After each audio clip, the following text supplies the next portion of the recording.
Good morning. Oh, that's loud. You turn that down a little bit, Derry? All right, good morning, and welcome to the Mount Diablo Unitarian Universalist Church. I'm going to invite everyone to come towards us, please, so we can go inside as rapidly as possible in just a few minutes. I'm Reverend Leslie Takahashi, and my pronouns are she and her. And I want to welcome you to our congregation today. We are so grateful to have you with us. Whether you're joining us here on campus or online, we are really glad to have you. You don't have to believe a creed to be comfortable among us, as we're going to talk about today, but we welcome you in the spirit of those beliefs which we covenant to affirm and promote. And you can learn more about them after the service by talking to our greeters or also on our website. If you're visiting here, we hope you will stay and fill out a visitor's card for us. And if you're online, you can also do that online as well. Today, after service, we are going to have our Connect-a-Palooza groups. We're going to be inviting you into discussion with one another over on the patio just a few minutes after service. And for those of you joining us virtually, we will also have virtual groups as well. And we hope that you will stay. Here on the campus, we also have a special treat for our children. We'll have a bouncy house over in the parking lot. We're looking forward to that. And we'll make some more announcements after the service about that. We will not have a virtual connection hour this week, but next week we will, and we will be moving the time to 11:45 next week. We will also have a congregational forum next Sunday. Our Bid for Love table will be up after service, and it's a great chance to make your donations to our largest fundraiser. We are so grateful to have every one of your talents reflected in our upcoming Bid for Love auction. Please contact me or Michael if you are in need of a listening ear in these continually challenging times. We are so grateful to be together, and welcome to this beloved community.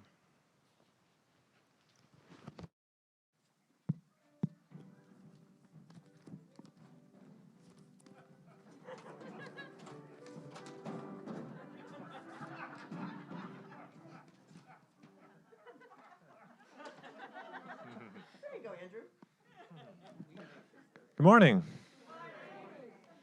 I'm Andrew Oswald, a member of your Board of Trustees. My pronouns are he and him. Mount Diablo Unitarian Universalist Church is a welcoming faith community. We begin our services by reading our mission together. We bring to life our Unitarian Universalist values as we seek truth and work for justice, nurture compassion and courage, reach out to each other and to our larger community of faith, bridge the divisions that wound the human family, transform ourselves and our world.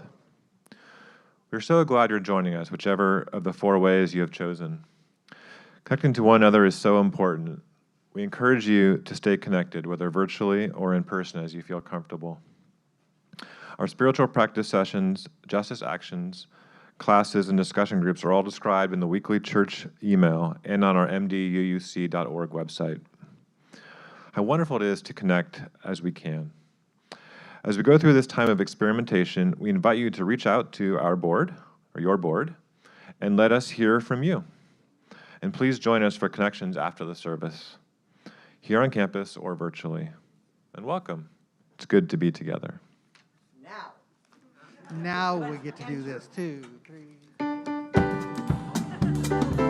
As you're entering, we invite you to clap along.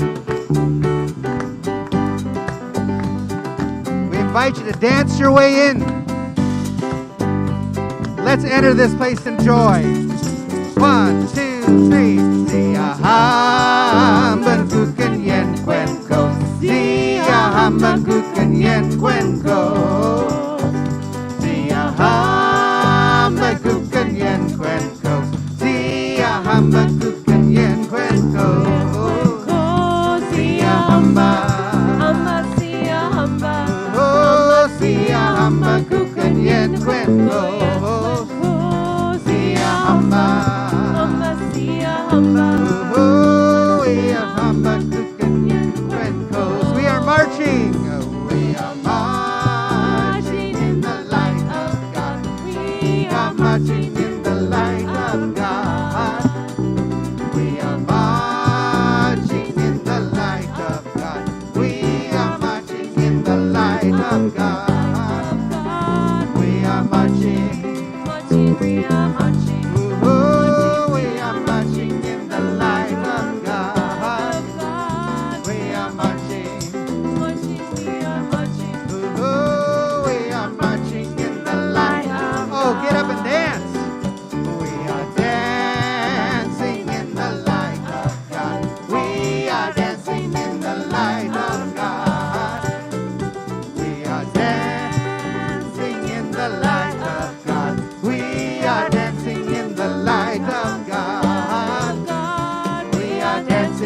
Hello, everyone.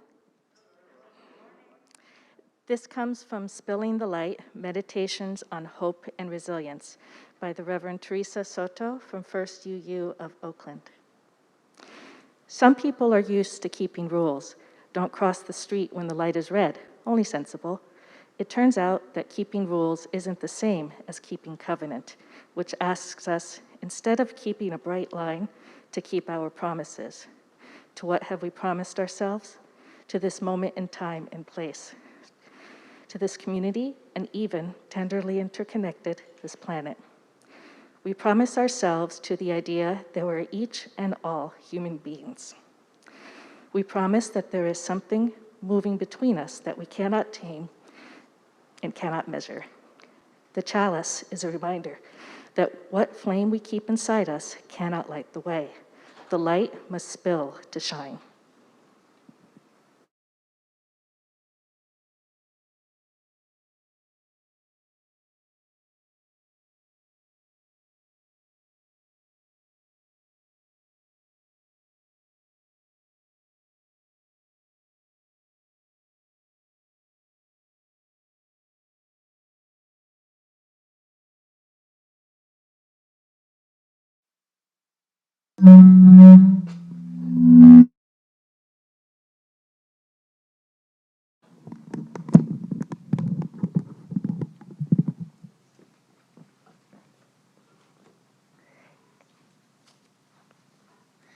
Good morning.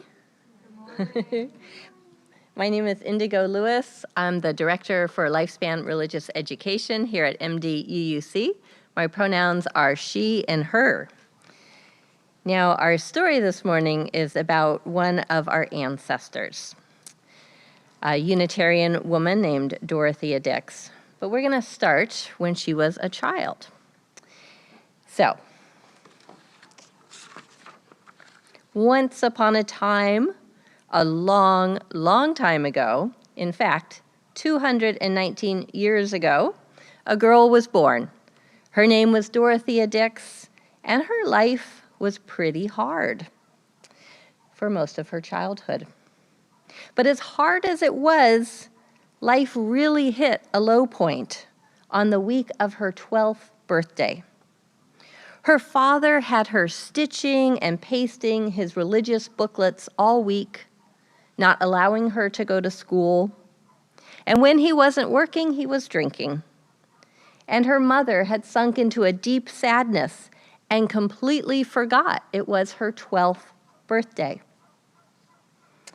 The only good thing to happen that week was that Dorothea's grandma Dix had sent her a silver dollar. And that silver dollar sent young Dorothea Dix on a new path, because the next day, she caught a stagecoach to the city of Boston to see if she could live with her grandma. When she arrived, young Dorothea knocked on the door and said, "Grandma, I just can't live at home anymore. Can I please live with you?" And her grandma replied, "You ragged child. Yes, you can live with me, but you have to obey all my rules, wear better clothes, and go to school." Well, young Dorothea loved school more than anything. And within 2 years, at the age of 14, she was teaching in a school for wealthy Boston children. But she had something happen. She was walking home from her teaching job one day, and she was stopped by a child whose family could not afford to send them to school. Miss Dix," the child said, "I know you teach other children. I want to learn to read. Can you teach me too?" Young Dorothea thought, there must be many poor children who should be able to read but can't afford to go to school. Could I use the hayloft over my grandmother's carriage house to open a free school for poor children? Now, Grandma wasn't such an easy sell, and she replied, "No, I'll not have beggar children running around the yard of the Dix mansion." But young Dorothea was nothing if not persistent, and finally her grandmother gave in. And so it was for many years, teaching day and night. It was a labor of love, and young Dorothea found much support in her drive to help others, both through her membership in the First Unitarian Church of Baltimore and in her personal friendship with the minister, William Ellery Channing, and his family. After some time, a sickness fell upon her, and she had to move to England for some time. And after a while, she came back. She returned to Boston and reconnected with her minister, Dr. Channing, and he was so happy to see her. He said, "Dorothea, it is so good to have you back. You know, I hear they are needing someone to teach Bible classes to women at the prison. Would you be interested?" Dorothea was, of course, interested and headed over there right away. But she was shocked by what she heard when she got there. "What is that horrible sound?" she asked the jailer. "You need to show me who is in the cellar."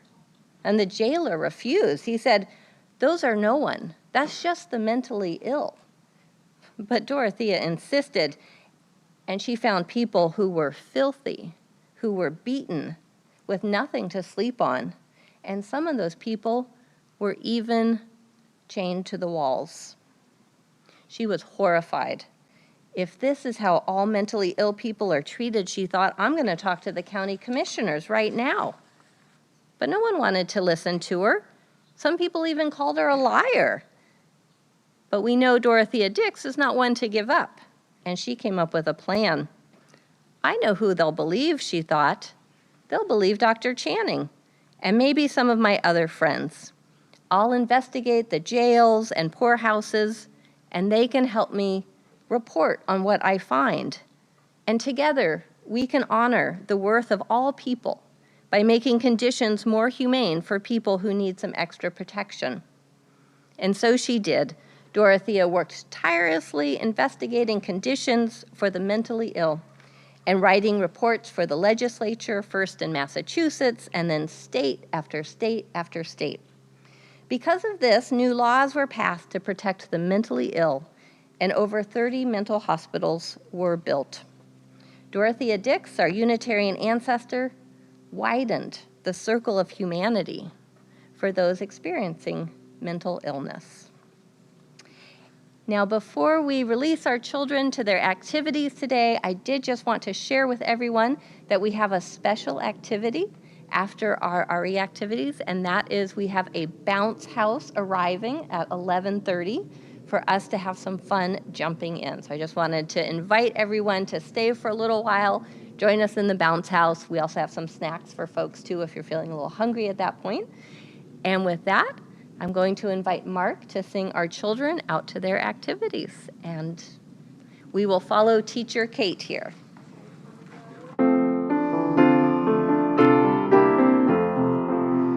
As you go, may joy surround you. As you go in peace. Know our love is with you always. As you go, as you go.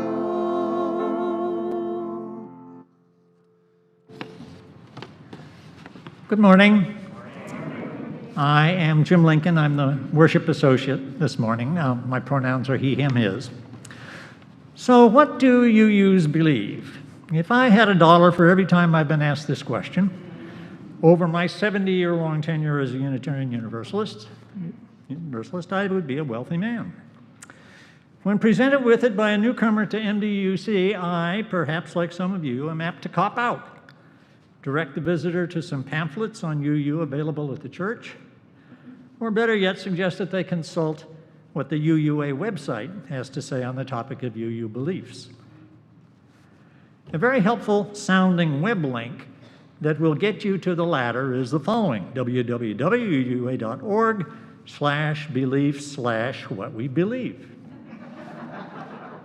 Got it? Okay. Whip out your phones and check it out. Clicking on this link will transport you to a web page titled, of all things, Beliefs and Principles. Surely here a newcomer will find a clear statement of what UUs believe. The page informs you right away that, quote, many beliefs are welcome.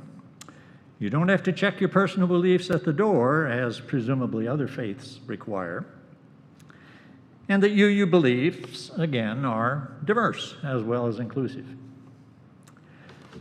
What UUs share, the page goes on to suggest, is not specific religious beliefs, but the opportunity to reflect as a community on 4 important questions: the existence of a higher power, life and death, sacred texts, and prayer and spiritual practices. If you click on the first 2 of these, you will find yourself at a well-written discussion of the varieties of belief around God and the afterlife that UUs embrace. Some of us believe in God and some don't, the text says, and among those who do, the meanings of God, Spirit, and the divine vary widely. Many of us believe that life ends with death, but many others leave open the question of whether, quote, our minds will have any awareness after we are no longer living. It's a little surprised at this one, but there may be a scientific basis for it. Stephen Hawking did some writing on it toward the end of his life. Beyond this collective journey of reflection and inquiry, what UUs also share, and for us this takes the place of a creed or stated beliefs, is the familiar and much consulted covenant, or 7 principles, plus another list of, quote, sources of our living tradition, end quote. These are foundational texts, and they provide us with valuable knowledge and direction. They inform us of the historical paths down which our tradition has evolved and the ethical precepts that guide our actions as a truth and justice-seeking people of faith. For the most part, I agree with what the UUA drafters of these pages were trying to get across. The traditional questions of religious belief around God, divinity, the soul and afterlife, sin, and the rest of it don't matter, or shouldn't matter, to UUs today. And any effort at the level of the UUA to suggest to the world that we as a body believe this and don't believe that is apt to encounter huge resistance and mire us in unproductive controversy. Something like this actually happened in 2003 when UUA President Bill Sinkford launched an initiative to reframe the 7 principles in more reverential and religious language. Still, I do find somewhat frustrating the fuzziness with which the UUA website texts waltz around the question of religious belief and how our beliefs derive from the 6 sources and are represented in the 7 principles. And if I'm frustrated, a fairly seasoned UU, how is a newcomer to our faith going to feel upon reading these materials? A person who may understand religion in terms of creedal beliefs and is eager to find out whether ours constitute a fit. But despite the frustration, I'm not at all sure that I, or any of you for that matter, could do a better job of addressing these questions than what the various UUA commissions have already done. Fuzziness and uncertainty in grappling with thorny theological questions is, for better or worse, inherent in UUism, and we're just going to have to continue living with it as we have for a long time now. Thankfully, that fuzziness of belief is offset by the clarity, relevance, and guidance that our covenantal principles provide. Thank you.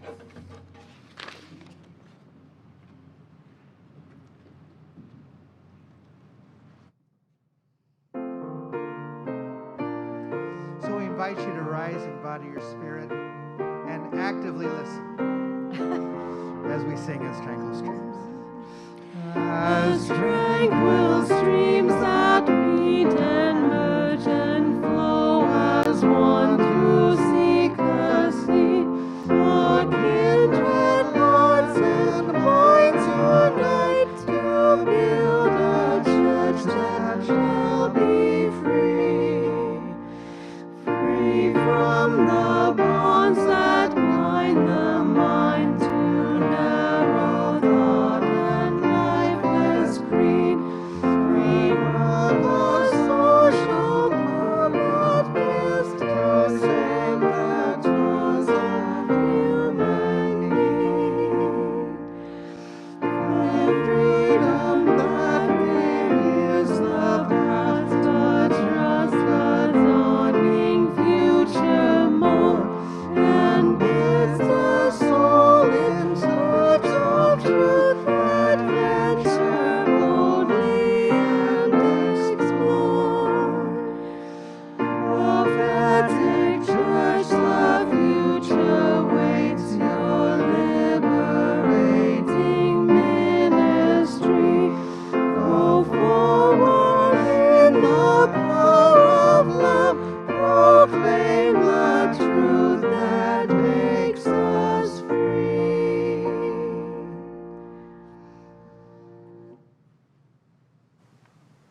looking for another alternative to singing, I'm going to have an argument with my mask here. Okay. If you're looking for another alternative to singing, I'll just invite you to behold the beauty of one another gathered here, or the faces on the screen. I still celebrate that every day as someone who sang and stood silently in an empty sanctuary for many months. So it's wonderful to have you here. This is the time that we take into our collective heart those joys and sorrows that are too great to bear alone. And we begin this morning by lighting a special candle for Elise Hansel, who died last week. Elise was a beloved member of this congregation who offered much to its music program and who shared her gifts, which were extensive, with great and generous heart. And we are grateful today to have Mark and Margaret with us today. And it's a great gift to have them here. Let's take a moment and hold in our hearts the joy in having known Elise Hansel.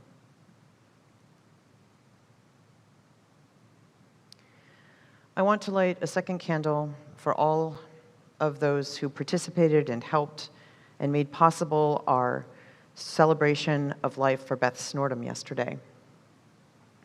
There are memory pages out on the patio against the Morton Hall wall. For those of you who attended that service virtually and might want to fill out a page, please do so. And those who would like to share a thought with the family, please follow the link for the virtual guest book that was posted in Friday's email, as we will be compiling all of them for the family. We're lighting a candle for Carla Winter Evans, who reminds us that last week was World Frontal Temporal Degeneration Week, and we hold Carla and her household in our hearts. We're lighting a candle this morning for Reverend Rodney, who asks for continued thoughts and prayers for healing, as Errol Reyes is once again in the hospital, fighting an infection and recovering from device replacement surgery. Cards are appreciated, no calls or texts at this time, please. We will also not have our scheduled conversation about CAST this afternoon as a result of Reverend Rodney not being on campus.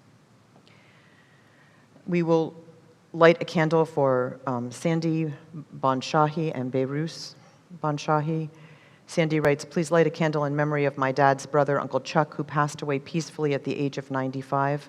My uncle was a hero to many, an OBGYN who devoted his career to women's health and women's reproductive rights, including numerous service trips to South America. And they also ask that we light a candle of joy for our niece, Rowena, who just got engaged to be married. Behrus's family far and wide is rejoicing at this happy news. And we light a candle to hold all those joys and sorrows that remain in the sanctuary of our hearts, but which we also take into our collective embrace. And one to hold our deep and fervent wishes, prayers, and commitments to this one imperfect world to which we are devotedly a part.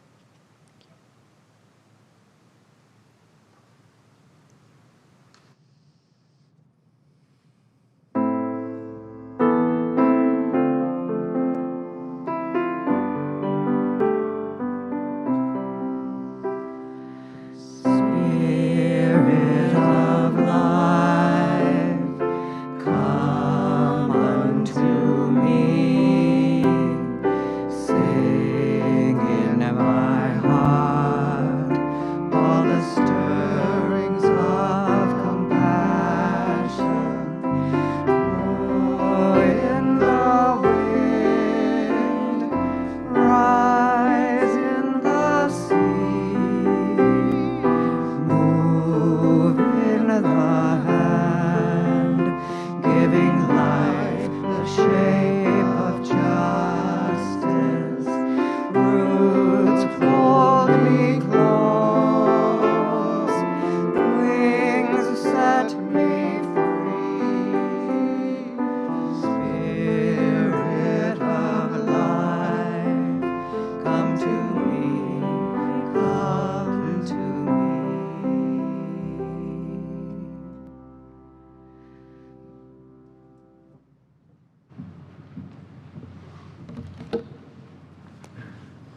Good morning, beloveds. I am Michael Macias. I am your intern minister here at Mount Diablo Unitarian Universalist Church. This morning, as we reflect on what it means to be a Unitarian Universalist, in covenant with each other and the world around us, I ask us to embrace the spiritual practice of prayer, holding who we've been, who we are, and who we want to be simultaneously. I invite us all, both on campus and those joining us virtually, to lean into whatever form of prayer feels right to you. As our faith evolves, may we be even more bold with our compassion, our thinking, and our actions, honoring our past while building a more just and equitable future. As our faith evolves, may we open ourselves further to a deeper connection and understanding of our individual and collective spirituality, and may we deconstruct any barrier that prevents us from being in relationship with each other, both near and far. As our faith evolves, may we accept that our work can only hold meaning if our words match our actions, and we are willing to commit to justice both within our tradition and within the larger community. May we acknowledge that love includes holding ourselves and each other accountable, offering grace and compassion to those in need. May we come together in covenant, honor our interconnectedness, and commit to being in proximity to the joy and pain found in ourselves and in those around us. May we make room for all voices to be heard, all persons to be held as sacred, and may we do this with open hearts and open minds. May we speak profound truths rooted in love and uplift justice. May this work, our work, nourish and liberate our minds, bodies, and spirits. Amen, Ashe. Blessed be.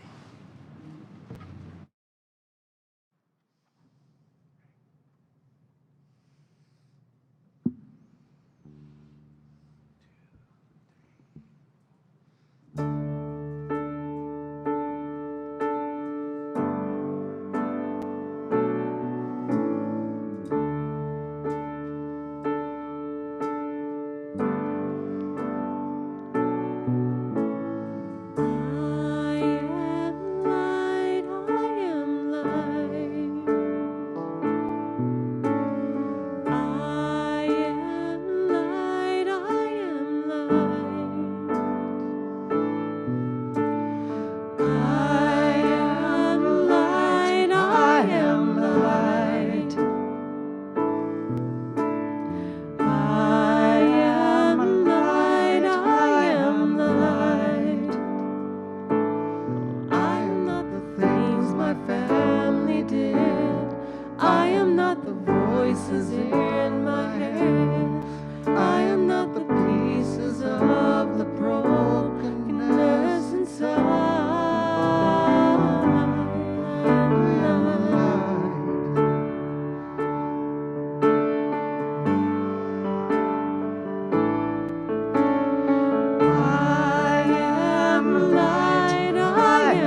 Can we just say thank you?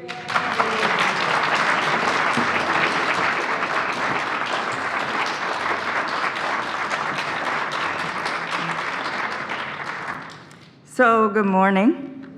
I am Linda Russell, a member of your Board of Trustees. My pronouns are she, her, and hers.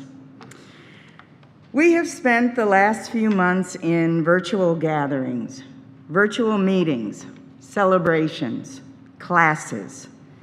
What is not virtual is our connection to one another. And I think that gets lost sometimes.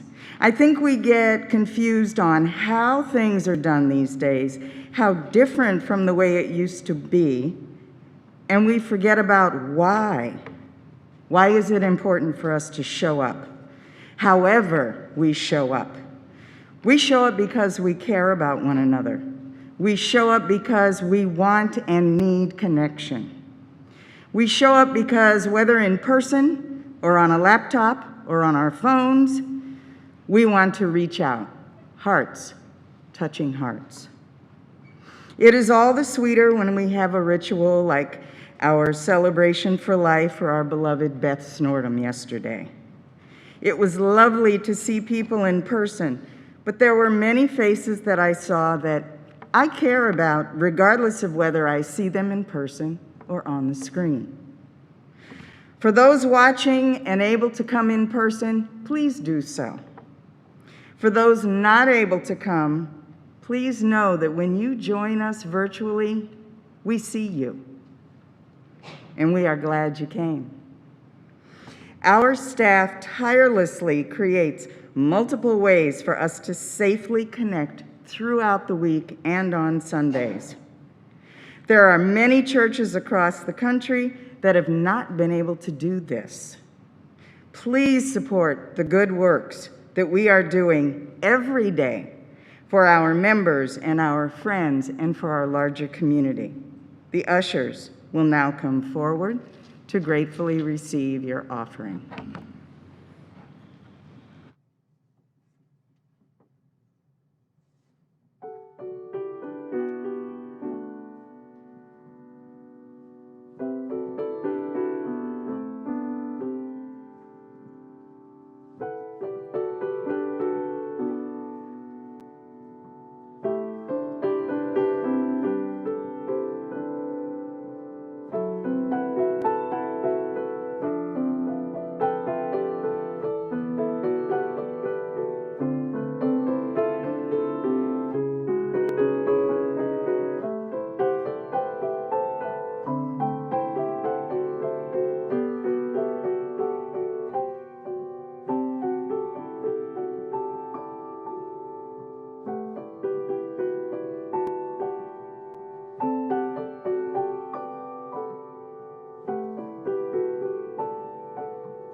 Now, please join me in the dedication of our offering. To the work of this community in transforming ourselves and our world, we turn ourselves and our offering.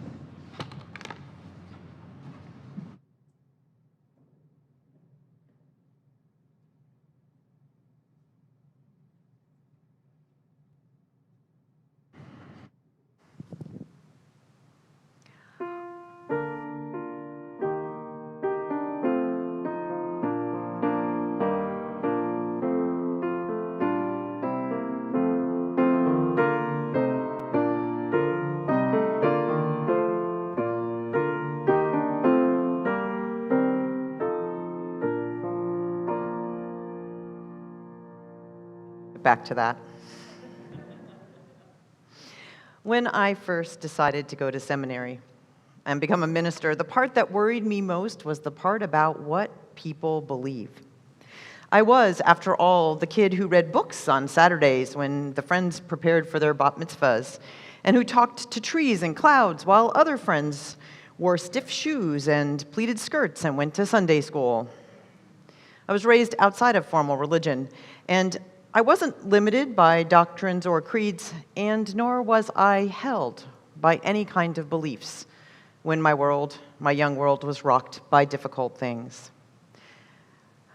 I just knew I could get more exercise when I slept over on Saturday nights at my Catholic friends' homes, because they were almost certainly going to make me go to do that aerobic kind of worship the next day. And I was going to feel awkward about being left out of the grape juice and wafer thing. That was just how it was. As a new to UUer, I liked the principles. I taught them to little kids as a young adult. I learned about them in my adult classes. For me, though, my fellowship was all about the relationships. It was about being held by people who lifted me up in ways that I had never been lifted up before. People who let me lead when I was, in my 20s. People who really believed in me. And sometimes, over coffee, someone would argue with the minister over things that I totally didn't understand, like ontology and theology and polity, and I would just go get another cup of coffee. So this was my fear upon becoming a seminarian, that someone would want to do this with me, and my raised by wolfness would be revealed.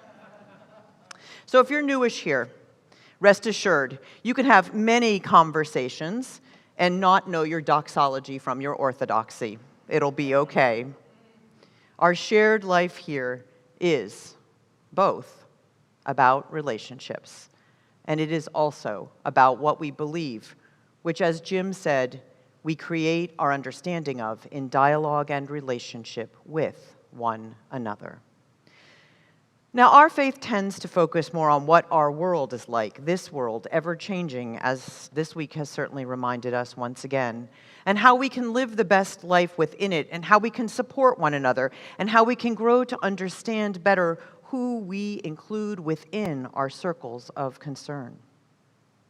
In this world, in which we often hear people say that there are only some people who are worth having resources and saving, and others who aren't, our evolving and responsive tradition, which keeps widening the circle, is critical.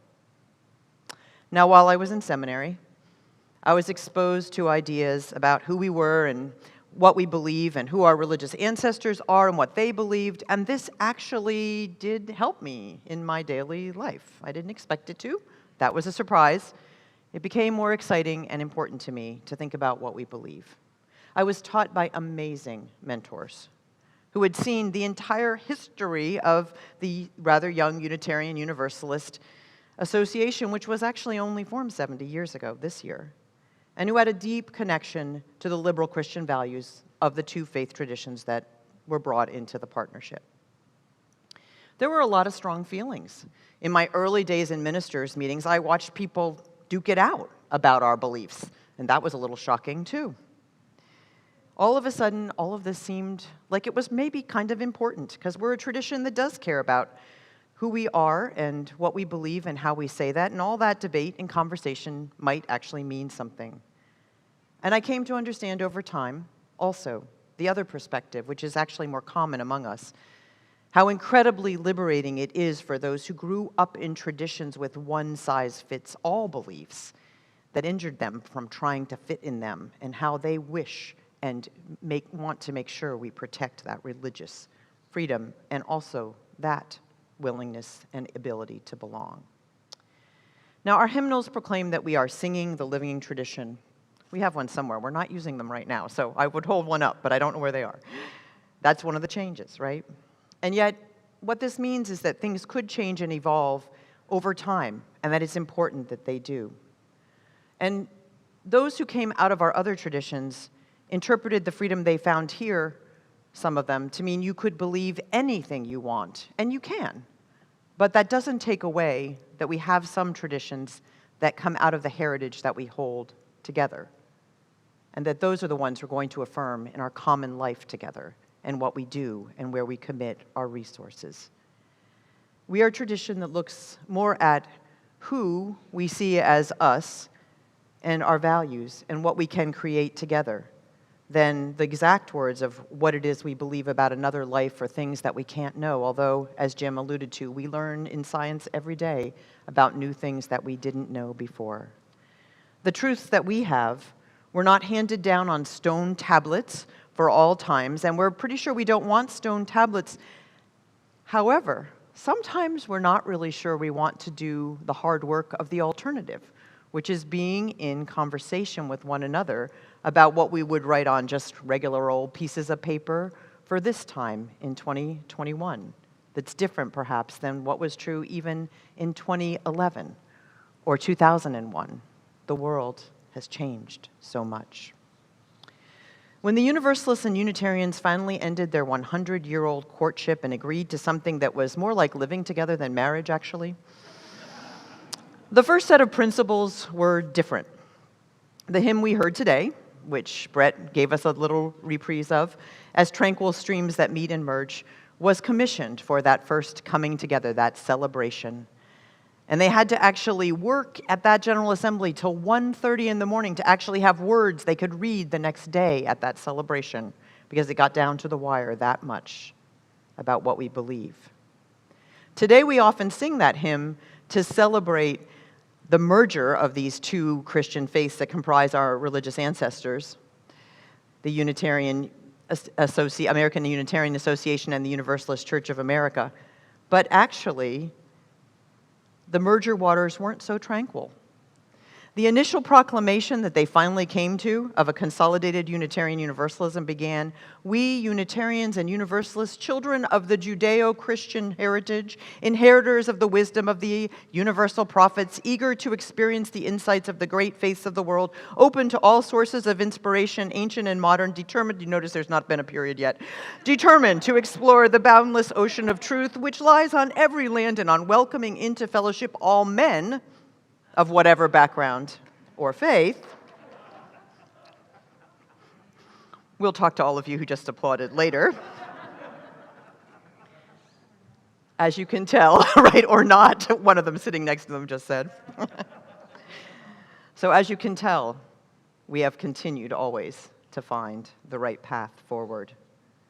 We'll be exploring some of those original Judeo-Christian roots this fall in the minister's class. And yet, what is perhaps more important is the evolution. That original language didn't leave much space for people outside of the Christian frame, or people who didn't identify as male, for example. So a generation later, in the middle of a women's liberation movement, the women and religion movement took issue with the language of brotherhood and such. Passionate arguments arose from those who said the word men meant all people. It had always meant all people, and we didn't need to change it. That change was too radical. And yet, as the relationships deepened, as people learned to listen to one another, those changes were made. And then again in 2017, just a few years ago, we changed just a few words in one of our principles when the phrase men and women was replaced by the word people, to make sure that we recognize that we are again widening that circle. Along the way, the free and disciplined search for truth and meaning perhaps more accurately became described as the free and responsible search for truth and meaning, because we're just not really good on discipline as a people. So perhaps the characterization of these waters as tranquil can be seen more as some natural human conflict-averse tendency than an actual historical fact. We are a practical faith, and we want to live out our religion in the world in which we live. And so, a couple years ago, our co-moderators, Barb Grieve and the late Alandria Williams, who died just a year ago, wrote a charge to an Article 2 study commission, which will take on looking again at what our principles say and what they should say in this time. The song "I Am Light" was played at Alandria's service last winter. And one of her great legacies was to believe that we could reopen a conversation and include people like herself, who lived for almost more than 40 years as a birthright Unitarian Universalist, but never got to have any say into how we talk about what we believe. A young adult member of the commission said, "The values that we are talking about in this commission and with our Eighth Principle Project are important not just to the Unitarian Universalism in the present, but the future of our religion as well."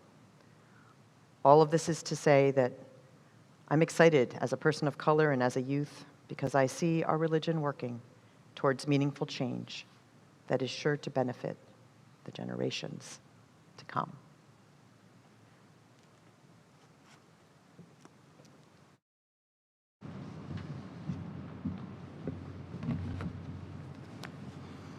As you know, Reverend Rodney could not be with us this morning.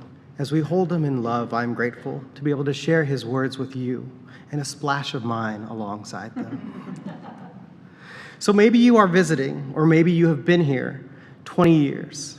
In any case, I'm going to bet you share a similar question to one another. What is Unitarian Universalism?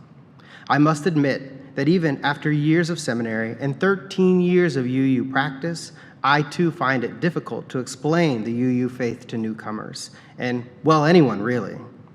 As we heard from Reverend Leslie, when the merger happened, we rejected formal creeds from our Christian past and instead insisted on honoring covenantal relationships as a way to inspire good deeds from our own hands to heal this broken world.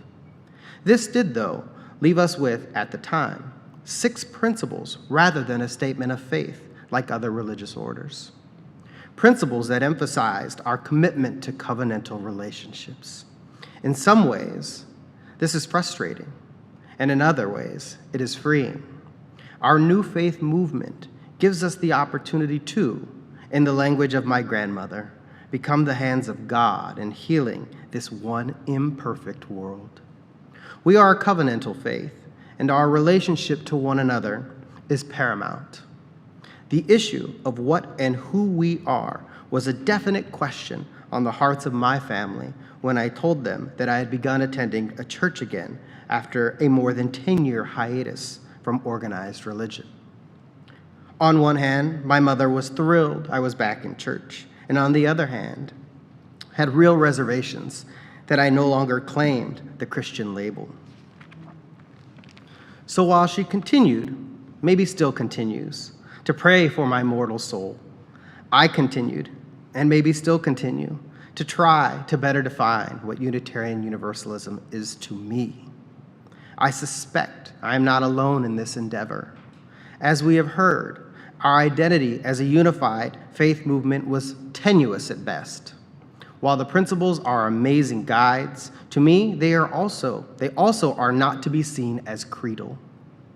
Listing out bulleted umbrella statements and hoping they are enough to inspire good works just might not be enough.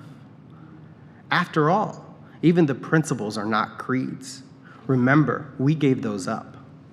For me, it is about self-exploration to improve my covenantal relationship with those who call themselves UU. Take the first verse of the hymn we sang this morning, "As Tranquil Rivers Flow." Faith of the larger liberty, source of the light expanding, the law of the church that is to be, old bondage notwithstanding, faith of the free. I love the sentiment of this verse. To me, it is reflecting the wonderful basic tenet of Unitarian Universalism, that we are free from dogmatic and creedal bonds that in other faith traditions can be used to stifle dissent and freedom of expression. However, this freedom does have a cost, and I believe that it is in the word notwithstanding. When I sing this, to me, it is a reminder that the old bonds of life are often deeply instilled and embedded in my own heart and psyche. Notwithstanding implies to me that I must actively engage in a process to recognize, transform myself, and only then engage with the world around me. In justice work, as a cisgendered white male, I must look at my own transphobic, racist, heterosexist, and patriarchal thoughts and actions and begin the process of dismantling them inside myself before I comment, interact, or engage in similar community efforts. If I don't, I still bound to the very systems and tools of oppression that I am attempting to disrupt. If we don't, aren't we all just complicit extended tools of the very system we want to be healed?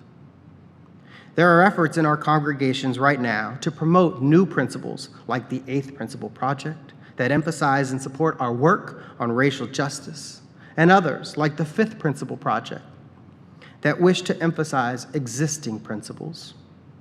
We are not an exclusive faith. We embrace the 6 sources that comprise our living tradition, and we do so with an and not an or. We are a faith that has and can hold multiple truths as part of our understanding of the world around us and who we are, both collectively and individually. Our tradition, as our history has demonstrated, has the capacity to accept the 8th principle while uplifting our existing principles, as the 5th Principle Project aims to do. Unitarian Universalism is a living theology that evolves alongside this deeper understanding of our past experiences, the current state of our existence, and our hopes for what can be. In this evolutionary process, we are called to build and honor a more contemporary expression of our faith, one that makes room for all voices to be heard, all persons to be held as sacred, and a profound commitment to anti-racism, anti-oppression, and multicultural activities. This is about more than just another bullet point among our existing principles. It is a reminder of the covenant we share with one another, a commitment to how we are to be in the world, and it is a beacon of hope for those mired under a system of racism and oppression, gently guiding them to our welcoming faith community. Our principles were never meant to be stagnant creeds that we blindly follow. They should instead inspire us to be good to one another and this healing world. I think it is not important if we have 1 or 20 principles. If we do not take the time to foster and adopt covenantal ways of being with one another, our words are meaningless. This life is hard enough without us making it more difficult by focusing on words and texts and slogans. If we are meant to survive and thrive, we must learn to be better together. It is our connections and our relationships to one another and the community that set us apart from other faith movements. May we learn to be the hands of the holy.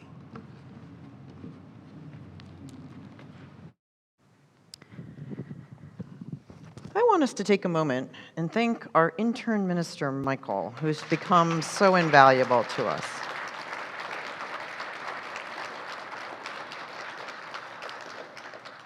So let's just take a moment and check back in.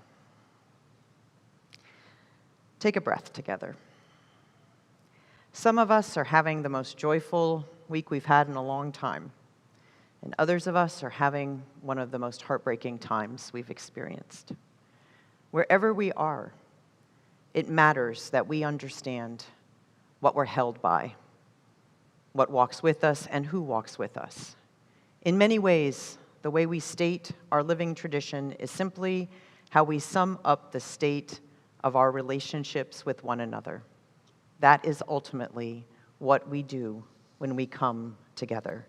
And it is a time for us to reassess those relationships, to hold close those values that we have, and to be willing to state how we embrace the largest love that we embody together at our best, and how we experience that it can hold us in those moments when we really, truly need it to do so.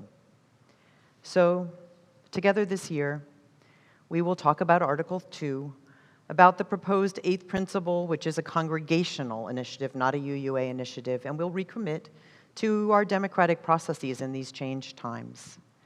I hope we can enter into these conversations with less trepidation than I did when I was a newbie seminarian. Let's risk the connections and just stay after and participate in one of our Connect group, which isn't on any of these subjects, by the way, but just is a good time for us to talk with one another and re-engage with one another.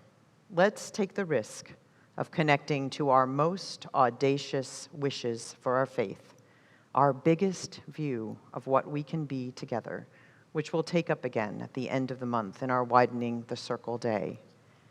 Beyond the principles and undergirding the principles are our relationships with one another and an embracing love that is larger than any name that we can give to it. So let us be the people that continue our dialogue with it.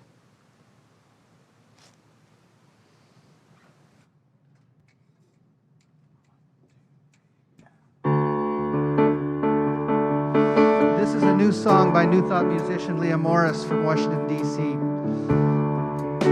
And they were especially glad that we were using this in the service this morning. So I'm going to invite you to rise in body or spirit, clap along, look around to each other, because we're not in this alone. No one gets to heaven alone, to heaven alone, to heaven alone. No one gets to heaven alone. We get there side by side, side by side, side by side, side by side. We get there side by side. No one heals the world on their own, the world on their own, the world on their own. No one heals the world on their own. We heal them side by side, side by side, side by side, side by side. We're healing side by side. No one does the work on their own, the work on their own, the work on their own. No one does the work on their own. We're working side by side, side by side, side by side, side by side. We're working side by side, side by side, side by side, side by side. We're healing side by side, side by side, side by side, side by side. We get there side by side. And we extinguish our chalice today with these words by that young member of the commission that's looking at Article 2, Satya Mamadani. The Article 2 Study Commission, I'm going to ask Michael to extinguish our flame. The Article 2 Study Commission's charge makes me think of one word: inheritance. As a UU youth, I knew this commission's work would impact the Unitarian Universalism that my generation inherits. And in whatever form we hold it in our hearts, let us take the teachings of this community out into the world, and let us do so in the spirit of peace.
Thank you.